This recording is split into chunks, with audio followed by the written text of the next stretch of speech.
Hello and welcome to United with Alvin. You can always unite with me by liking, subscribing, and commenting in the comment section below. Now let's get to the vibes. City 3, Leeds United 2. There are no easy games in this Premier League. I kid you not. There are no easy games in this Premier League. Prior to this game, Leeds United have only won one in their last 5 games, scored 4 goals, and conceded 10.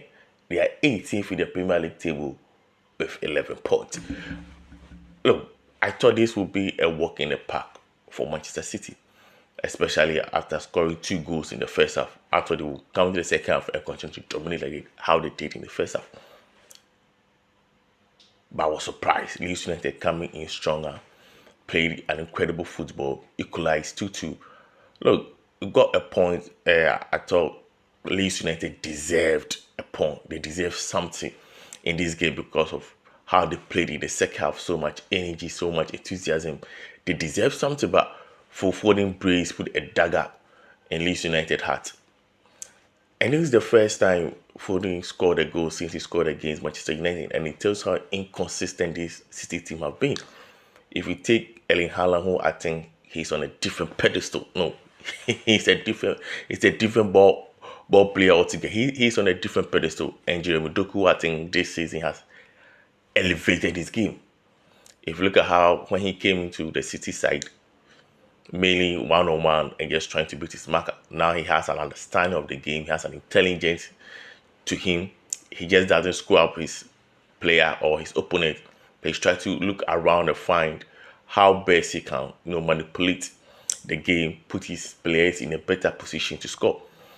And apart from these two, Mahmoud, who came in the winter, had a good, okay season when he came in the winter. But this season, he just been inconsistent, just like the rest of them. Bernardo Silva, one of the best players in the City side, has aged.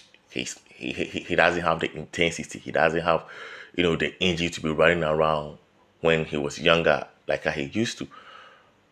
I'm missing a player like Rodri type of mode, who I think his injury has been a very big problem in the City side. Players who can break up the play. Remember when they have Fernandinho? Whilst Rodri injury starts upon it, I don't think Rodri will.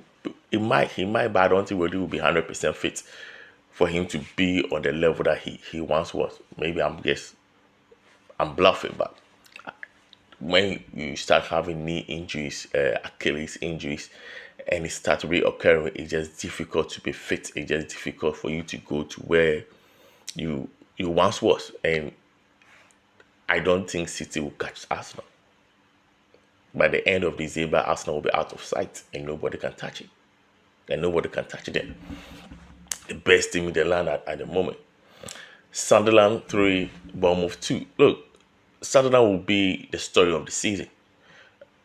And the reason why I'm saying that when they got promoted in the Premier League, they probably been telling themselves, no, let's just stay on. Let's just find ways and means to, stay in the Premier League for this season, and then the following season we'll build on it. Despite them sending experienced players to the side, I think 6 or 7 players, as a team, it's difficult for you to gel all together very soon, thinking that, this pattern of plays, what we are going to do, this how we're going to play, it takes time to gel. And to the surprise of everybody, Sunderland are 4th. I don't think their sporting director, their CEO, the coach, the players themselves had the confidence they'll be in the top 4. Yeah, they'll have confidence that they'll stay in the Premier League. They have confidence that they'll play well. They have confidence in the ability to do well. But to be in the top 4, to be able to be one of the teams to, keep breaking out, springing surprises week in, week out. When United beat Sunderland, people thought it was a fluke. They came from behind to beat Chelsea. They drew with Arsenal 2-2, and scoring 2 goals against Arsenal this season in the Premier League is not that easy. And they did it with zeal, energy, and they did it last night too against Bournemouth. This Sunderland team will be a problem. They might stay and be like maybe Bournemouth, Brighton team that will be very well managed financially, and they'll bring in maybe young players and sell and make profit for themselves. This could be the trajectory that I'm seeing Sunderland moving. 22 points, 14 goals, 11 conceded. It's not bad for a newly promoted side at all. A newly promoted side. Talking about newly promoted sides.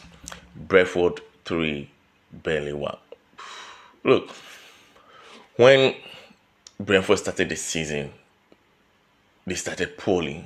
If you look at Brian Mbembo leaving, Wissa leaving, Thomas Frank leaving, people didn't expect Brentford to be this good, and they started the season very poor until they played Manchester United and everything changed.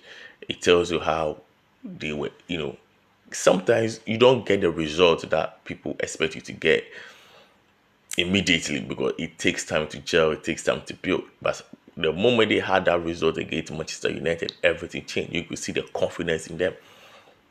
And they've been playing well ever since. I think they are seen in the top. I think they have 18 points in the top 10, top 12. And that is what Brentford is all about. They are not a team that will be in the top 4 or top 5, top 6, but their team will be there and whereabouts in the Premier League table. And they are showing a lot of character.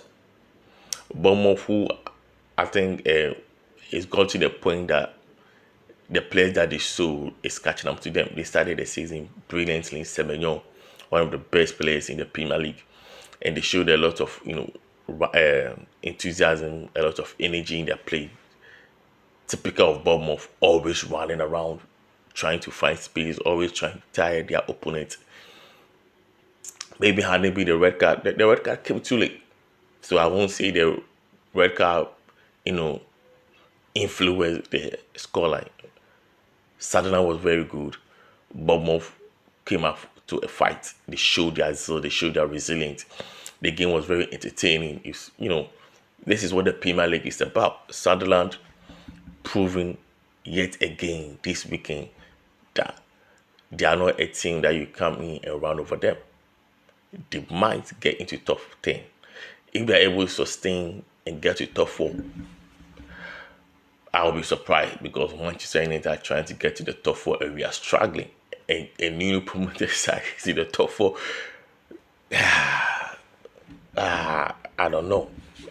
But United have to look for example. Sometimes it's not always just about tactics, it's about the players' desire. It's about the players' commitment. It's about the players' willingness to fight for the team.